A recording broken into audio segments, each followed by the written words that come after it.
So here we have the Fiat 500 on a 13 plate. I'm going to start off by showing you around the outside of the car, and then we'll hop in and run through some controls on the inside. But from the outside you can see it's a 3-door car with alloy wheels.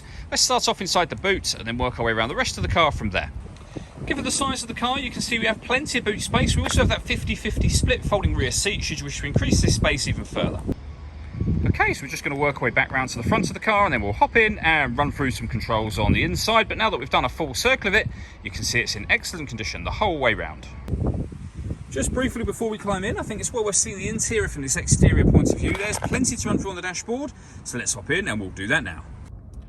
Okay, now that we're inside the car, we're going to start with the dials. We have the speedometer on that white outer ring, the rev counter within that, and then in the dead center you can see the total miles of the car, which is 60,562.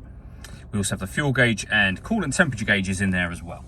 We back out to the steering wheel. On the left hand side we have phone controls, or stereo controls, sorry. Phone controls over on the right hand side, along with further stereo controls. Over in the center you'll find the stereo itself. So on here you've got AM and FM radio. We have a CD player, as you can see. You can change various different radio presets down the bottom depending on what radio stations you might have programmed up to the car as well. Working our way down, we have the city power steering to make the power steering extra light for parking, for example. We have our hazard warning lights and our rear fog lights. We then have the air conditioning, so you can adjust the temperature, the fan speed and the direction the air is being distributed in once it enters the car. You can bring in fresh air from outside the vehicle or recirculate the air that's already in the car. That's a great way of heating it up or cooling it down quickly depending on the temperature you set here. To turn the air conditioning on and off, you push this button in. So at the moment it's off, there's no light there as you can see. If you turn it on, there'll be a light to let you know the system is turned on.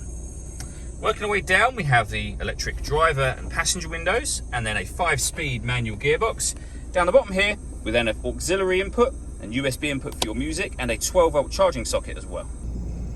And then the last thing I wanted to mention is the sunroof just up here. You have a sunblind that you can open and close, but otherwise you have this nice extra area that will obviously let a lot of light into the car.